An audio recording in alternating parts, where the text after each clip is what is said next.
All right, look at this. We are back live Thursday afternoon, getting ready for what is another, I'm sure, highly anticipated football game tonight, right? South Alabama is taking on UAB. That's why we're here. Mr. Brad Thomas is in the house at shanderbets. Of course, that's not really why we're here. We just lost half our audience in the GoldBoys. I thought I was here for Thursday night. Yes. Thursday night football and beyond. Brad, we did pretty well last I checked on Monday when it was you and I. It's Eric Linkwis's birthday, so we've got a bunch of stuff we're going to get to, and that's why he's not here. He's playing golf out in Scotland.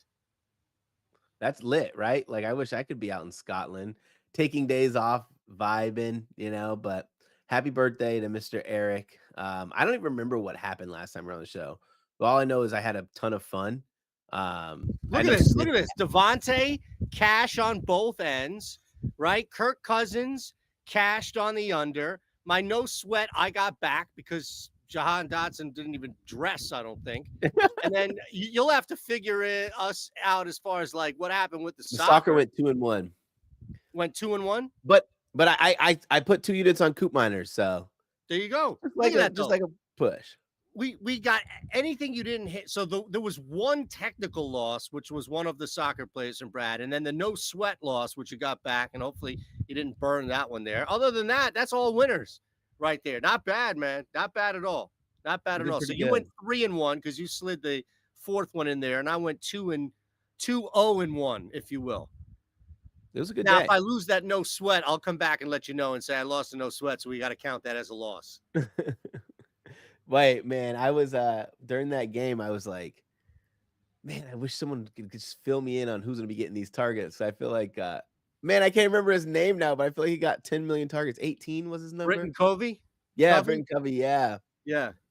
So I mean, look, I would jump on him earlier, like if Thursday is early, right, for you all here. But as soon as we get closer and AJ's out and you start to look at the warm-ups and all of the other things, man, this is going to be another. He's the wide receiver 3 right now in Philadelphia. You saw that in the game. That's not changing week to week, especially going in here without AJ Brown, Brad. So bad. Man, I tell you, I was watching this game, right? And it was maybe 2 plays before the Saquon drop. And I'm just like, all right, I'm up late. I don't have to be up early, right? Like I can sleep in so long as my kid lets me sleep in. Nothing like that. No troubles at all. The Eagles win, so life is easy. And I just must have passed out. I wake up, right? And like when you wake up on the couch and it's like 3 a.m. and you didn't mean to pass out on the couch and just like groggily and everything, right? So I'm looking at the phone and I get a text from the Fox 29 where I do sports here in locally in Philly, the producer from Fox 29, Sam. And she sends this text to me and my on-air partner and basically says, we weren't going to do sports, but because of the loss, and I just text immediately back in my half days, Brad, oh, yeah, like I'll be in there, don't worry.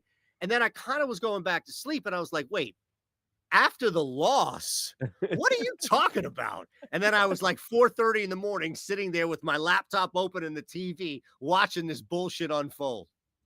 Bro, listen, I had no bets on spread side. I was just gutted for everyone who loves Philly but the game was a mismanagement like the entire game. Massively. Like, I don't care what you say, you're being aggressive, right? You run the ball, make them burn a timeout. Or early in the game when you don't want to kick a field goal on 4th down, but you will late in the game. Like, you need to, like, I think, what's his name? Sirianni really needs to check himself in the mirror. This dude, man, he's struggling. He's struggling. And I know this is not going to be the Philadelphia Eagles post-game show right now for all, but just to give you my analogy on this, right? We've all, I don't know, maybe none of you or some of you haven't, but most of us have in some capacity worked in a corporate setting. And when somebody in mid-management basically gets stripped of a lot of what they're doing, but they're still there, right? Like they're still your boss, but You don't have to answer to that guy or person. In fact, you may have to answer to their boss, or you may just have a group of people that you're doing your own thing for and like randomly check back. And there are two ways to handle this. The one is just, okay, you've been stripped. You just let somebody do their thing. The other is to constantly be like, all right, we're going to do this. We're going to do this. And it's just like, yo, people above you said that's not what you need to do anymore. And it's just meddling and it's getting in the way. And I'll give you the perfect example. Nick Sirianni decides whether or not to go for it on fourth down. Kellen Moore calls the play. Yep. So what happens if Kellen Moore doesn't want to go for it on fourth down? Yeah. He probably gets usurped. I don't even think Kellen Moore is even allowed to say, this is my decision, you know? Brutal. Just brutal, man. All right, all right. Can we no longer talk about the Eagles' loss? Yeah. I brought it up. That was my fault. I'm sorry. No. You are right to push through that and mention what you saw in that game there. Thumbs up button, of course. We want you subscribed here to the GoldBoys YouTube channel. We'll tell you about some cool offers we have across the board with both the GoldBoys and OddsShopper. Fired up, man. It's the two of us. We're going to hit. I already see you. You've got 3 shows. You got a show 3:45 Eastern, so you got to get going, man. Fire it up. I do. All right, first play. We are going to go. What sport should we go with first here? Soccer. Let's go with. I don't even know where my plays are. They like disappeared. Okay, we're going to do a cross-sport parlay. We're going to do NFL with college football, and I'm going to parlay the Jets and the Volunteers. High on the Jets today. I just feel like, this is a good spot for them against the Patriots. Patriots have been playing really good football, hanging their hats defensively. But I think at home in New Jersey, I'm going to have to side with the Jets. Tennessee travel, right? This is a game where I actually think Tennessee cover the 7. Top 2 in defensive success rate. Offensively, they're really stout, which I like as well. I'm always down for a team who can run the ball and also is really good in the trenches, and that's Tennessee. I think both teams cover the spread, but for me to get them at -114 as a parlay was really nice. Which of the two teams? I would be more concerned with Tennessee covering the spread than the Jets, but I have no problem saying that both teams win outright. More problems covering with Tennessee covering the spread. I think if you're going to bet Tennessee, Jets? What? I was just saying, like, I love this play, and I think you whittled it down to the money line. But if you looked at it, like, which team concerns you more to cover the spread? Probably I think Tennessee, just tough road game for a freshman quarterback. And Tennessee, I actually was like doing the numbers. Like, if you want to bet Tennessee on the spread, you should bet them -13.5. Because they're more likely to blow out, or even 9.5. They're more likely to blow out than just win by 8. Got it. It's a high variance game, so. Thursday night, Monday night, Sunday night, Thursday night, Sunday night, Monday night. It's either a dog or a total that's live, or an under that's live, right? Like that's been the working theory. Every now and again, you get both. Very rarely does the favorite and the over hit, right? Yeah. So, all right, I'll start on my end, and I'm gonna go. You can get a boost again. Play these boosts. These are solo play boosts. So, if you want an example. Breece Hall, 25 plus receiving yards, is at -188. I'm sure that's a ridiculous one-way market price. But now when you boost it by 50% on FanDuel, you can get that to -125. So now all of a sudden you're looking at a guy who should be very active in the passing game, especially to take some pressure off of Aaron Rodgers. We know that it might be a little more difficult to run the football, but you have to get the ball in Breece Hall's hands. So even if it's quick throws, if it swings, if it screens, if it's just something that's not even a full pass, but goes down as receiving yards for Hall, to get 25 yards in this game against that and this matchup, Brad, at the boosted price of -125 is just too tough to pass up. Yeah, I like that. Breece Hall's 7 catches, 5 catches back-to-back games. Pretty big in the target share as well too. I'll go straight into my next play there. Let's see, where are we at now? Let's go same game. I'm actually going with another pass catcher, Garrett Wilson, over 5.5 receptions, a -108. This is a buy low spot for me. Garrett Wilson seemingly hasn't been, getting the volume that we expected early in the season. But if you look at this game in comparison to the other games that were played, it's going to be Garrett Wilson has to catch these short routes, short and intermediate, because the run defense is just that good for the New England Patriots. Under 70 yards allowed in back-to-back games. It's great good buy low spot. Also, when you see you have your number one receiver, you want to get them some touches, want to get them involved. So I like Garrett Wilson. Yeah, I think anybody looking at this game, the two areas of success, right? One for the Jets is in the air, the one for the Patriots is on the ground.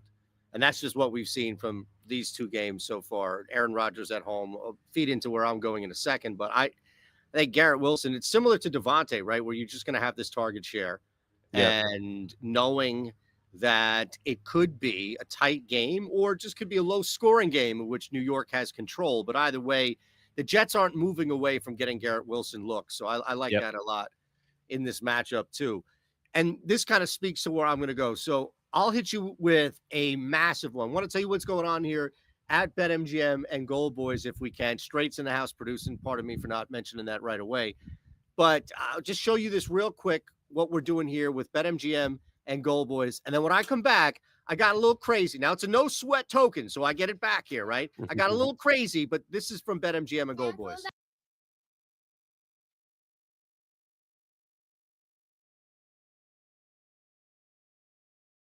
To match. We're going to show you how easy it is to get 1 month free of GoldBoys.com just for signing up at BetMGM using code GoldBoys. Sign up at MGM with code GoldBoys, deposit a minimum of $10, and get your first bet back at BetMGM up to $1,500. After signing up at BetMGM, send a screenshot of you using code GoldBoys to promohelp@goldboys.com to get your first month free. 21 or older, gambling problem, call 1-800-GAMBLER.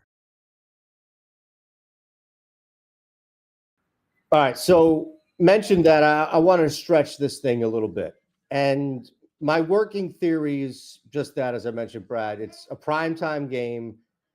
People love to pile on the just because the public bets, public wins. It's just whether or not you bleed out. We know that. With that said, I think this is going to be an underplay as far as the counter for the spread of the total. So I'm looking at this thing. All right, Aaron Rodgers, really like the first home debut that if he can get through the game because of what happened last year, and the Jets having that potential to really exploit this Patriots in the air and just protect Rodgers to move the ball in the air. 14 is the fourth highest key number. It's higher than 10. I think you can get there. 13.5 north of 2-1 at plus 222 is what I found. Again, I'm a little bit at the mercy of the book giving me the no sweat token here, but a unit on this to get it back on a no sweat in a situation where, I mean, think about this. And I'm asking you, Brad, like, what do you have New England scoring tonight? 10, 13 points max? Maybe Something 10, yeah. Right? So now all of a sudden is like 26-10 out of the realm of possibility here. Like do something 14 or more to where you're saying, hell, I mean, 20-3, right? 21-6, something along those lines where the Patriots just struggle to score the football. And I'm thinking, all right, the Jets can get me 14 to 17 points and clear that spread. It's not something I would bet, again, like Dotson last week. I'm not betting this without a no sweat token behind it, but I wanted to push that. I can't push the total. I can't go under, 29.5 at plus 300. I'd rather stretch the Jets here. Yeah. No, it's solid. I mean, it's a big difference when you're asking minus 13.5 at even money or minus 13.5 at plus 220. Correct. So getting that little break there. And again, knowing that I get it back if it misses off the no sweat is the biggest thing. Yeah, that wasn't even boosted. So that's just, again, I'm at the mercy of it. You can look around and try and find any better alt play, but for me, that was really it there. All right, so those are our top two you see across the board. Again, hit the thumbs up button once you're following along on the OddsShopper Twitter account at OddsShopper. Final stretch here, Brad. You've got one, I've got one. Let's keep this heater going, man. Final bet. I'm going to college football. I've been back and forth on this line quite some time. You can play minus 10.5. Wait a second. Can I just ask you a quick question? Yeah. Are you okay? Who? You. We don't have a soccer bet? No. Are you okay? Is everything okay? There's like 10 million soccer games that are going on right now. Okay. I'm like, bro, if you don't have a soccer bet, is this like a Nick Castellanos home run type thing? Maybe it's because I'm just tired, checking my well-being or something. No, no, no. I'm going Northwestern versus Washington. I'm taking the Huskies minus the 9.5. You could take minus 10.5 is fine too. Just better team, opening up Big Ten play at home against Northwestern team that pretty much struggles to run the ball, pretty much struggles to throw the ball, and they're not getting good. They're not having a lot of success on first and second down. Which, if you're not throwing the ball well and you're leaving yourself long third and fourth down opportunities, you're not going to score. Oh yeah, well let's check about their metrics. They're like, I want to just take a guess off the top of my head, like 75th or 80th in points per drive. Oof. Actually, it's way worse. Wow, I wish I was closer. They're 109th in points per drive, which means they're not scoring. So it's pretty tough for them. I think that this is a good cover and big cover here. Huskies minus 9.5. What did that open? I'm curious if you saw that. I was like around 8.5. Okay, so it's moving. It's moving, which means it's probably going to close even better than Yeah, what. some places it's 11, Yeah, 11.5. no, This that's is fine. FanDuel 9.5. Move through 10 at that point. You've got a pretty good jump on this right now. That's why we do Yep. this Thursday ahead of time, not just Thursday night football I for think a you lot of all. people are just gonna realize Mike Wright can't throw the football, and when you're going Yeah, against a good defense, like what are you supposed to do? You know? yeah, that's a good point right there. And as money is still coming in on that side, it's right. People who figured that out right away, like you, and now as this game, as we get closer, there's more of that realization. I Yep. can get Carolina right now, still at 5.5. I know that's not the most desirable number by any means, and that I guess there were like 30. I don't know. There were a bunch of teams that covered at 5.5, and now everybody's looking at that like, oh, you can. No, You know what's funny? sorry. I worked with this guy uh, about 3 years ago, and I swear to God, every plus 5.5 he took, and he calls it the Royal Mint every time. And then we did a show on Sunday, week before last. I can't remember who it was. He's like, "Bro, look at the lines. Look at the lines. There's a Royal Mint." Are you serious? And then I see this tweet come out, and I go, "This guy's full of so much shit, man. I can't believe it." He said, "Yeah." He said he's been doing it since he was like 16 years old. He knew a big sports bettor back in the day, old cat, who called it the Royal Mint, and he's like, "I've been doing it ever since. Oh my Blindly betting. goodness. Don't even care who the team is. Just blindly betting a bad number. And Plus here's the plus thing, 5.5." right? Like just taking the bad number off 6, a key number, which was always a key number. Like it didn't even matter with the 2 points or anything. Like, oh my goodness, that's something else, man. It's It's amazing hilarious. the stuff Manav, we see. no corner bets yet. I'm gonna get involved in Monaco at some point. There you I'm go. just praying that Barcelona somehow tie it up, so I'm not just sitting here crying because I have Barcelona double chance. Okay. Okay. You're sweating that one right now? Sweating, no. There's gonna. I mean, I give myself probably 2% chance to win the bet. They're Oof. down a man early in the game. They got a red card, so not sweating, just hoping. Yeah, I guess you Can't didn't win them all. find the. I'm, you know, when situations like a player gets sent off, Yep. there's no way you can handicap for a player getting sent off. So No, no, you're why correct. would you stress yourself out about losing it? You know, Yeah, I mean, unless you wanted to immediately jump on the other side, right, to kind of compensate the fact since you know they're going to win, immediately. But because I was in that's a the game to show, be so doused. it's hard to live bet in a show. You can always tell them, like, hey, I got this. Oh no, they already scored. So Oh, the other okay, team there you already go. scored. There you Yeah, go. yeah, yeah. So I'm not, I'm Uh, not, I'm not stressing it though. Like I've had an okay. amazing week. Like 2 days ago, I think we made like 11 or 12 units in one day, Oh, which wow. was insane. Yeah, man. Yeah. So That's beautiful. That it's always great when you look at the tracker at the end of a day like that. It's damn, feel good yeah, about it. All right, so I'm going to jump on this one here. Look, 5.5 is there's no real difference between 5.5. It dips to 3.5, whatever. That's fine. So I'm not looking to get any closing line value, but there are two things. And let me just normally you lead with the most important thing. I just don't want this to be missed in this conversation. The Raiders just come off a huge win. And I don't care if you out there had the Raiders or if you bet the spread. Inside that locker room, that is a massive victory to knock off a team like that with a player of the caliber of Lamar and all that. There is yeah, letdown in the week-to-week league that we see in the NFL. That's just something that's just back burner stuff. I just don't want that to be lost in conversation. But the reality is, and look, how many times do we see this? It's only in the NFL. I don't know why it's in the NFL, but it's only in the NFL. But the best time to bet a team is the week after they've either benched a quarterback or fired their head coach. Why? Because every single human being in the Carolina Panthers locker room right now that's going to be out there on the field Sunday is wanting to prove to the world it wasn't me. You see, it was Bryce, and it's no knock on Bryce Young, much like if they fired their coach. And I said the same thing about the Raiders last year when Antonio Pierce took over. Everybody wants to go out there and show it wasn't me. This is a league of the most ego-driven yet super talented human beings on the planet. And that's something that I think drives a team like this, Brad. Coming up against the squad and the Raiders, who should be looking at a little bit of a letdown, I just want the points. Maybe a quarter unit on Carolina to win outright, but I just want the points. Man, I hope you have fun with that. Carolina's an awful team. I'm staying the hell away from it. Look, the only reason why I haven't bet them is because of Bryce Young. Yeah. But I think you start to look at both Carolina, you start to look at Tennessee, to a greater extent, maybe a team like Washington, but those two specific, right? Yeah.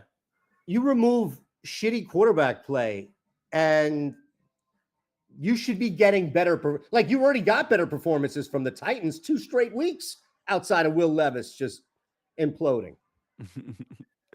Yeah, that's true. I mean, it's just like it wasn't Bryce Young who let up all those touchdowns, like that's where you start to look like the Panthers need a big effort from everyone, right, to make this fun.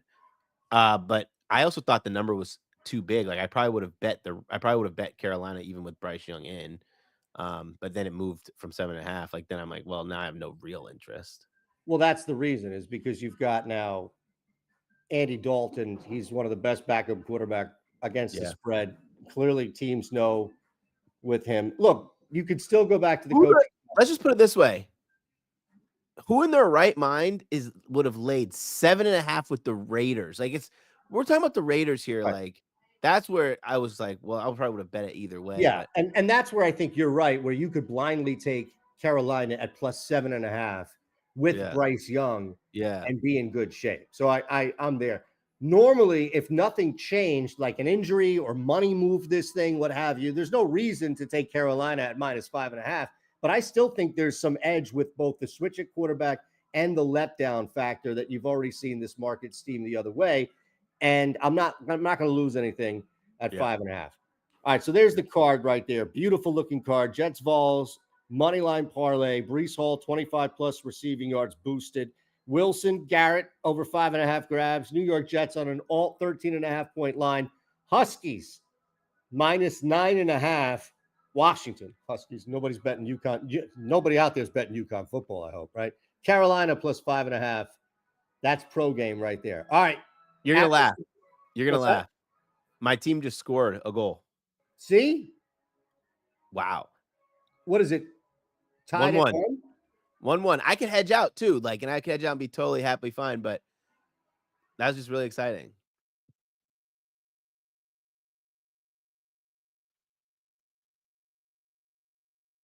You have what? I'm sorry? Oh, hedging is for landscapers. There you go. I don't hedge too often. I do love to try to play middles. I actually didn't even play middles. Listen, don't come at me. All the freaking sanctimonious sports bettors out there. I didn't really play middles that often, right? Until I started doing shows with Will Hill. I never met a guy who loves a middle more than Will Hill. And ever since, bro, I've just been raking in dough. Like, I will purposely find lines that I know are going to move. I don't even care if I like the team. I will bet it. And if I can get me a 3 or 3.5 point window, I will bet the other side and I'll just be like, all right, we're chilling. Like I could care less who the teams are. I don't even watch the game. Like when Arkansas played Arkansas State in the first week of season, although I didn't hit my middle, I had like a 7-point window. It didn't hit. I didn't even watch the game. I went back to go check to see. I lost 5 cents. I lost the 5-cent juice. Right. It's hard because people don't understand or comprehend it until you show them the math. But Yeah. you can be a highly profitable. I used to buck that trend all the time. We got a guy here, Ben Raza, over at Yep. OddsShopper. It's just like, no, you're wrong. You can make a lot of money. Because I would go back and say, why are we doing this? Why are we having that? It doesn't, 8 is 8 real. And then you start to look at key numbers. Yeah, 7 is a key number for assists or some bullshit in the Yeah. NBA. And you start to work this thing, and it's like you can really hone in and profit on this because your hit rate also doesn't need to be as high as, let's say, like a 55 or so straight bet thing. No, that's hilarious, man. All right, we'll touch base on Monday and see how Brad's double chance down a man paid out here at Mr. Brad Thomas at shanderbets. Happy birthday, Lindy. Thanks to Straight. Thumbs up. Make sure you're subscribed here to the GoldBoys channel on the way out. Following at OddsShopper as well. Have a great week.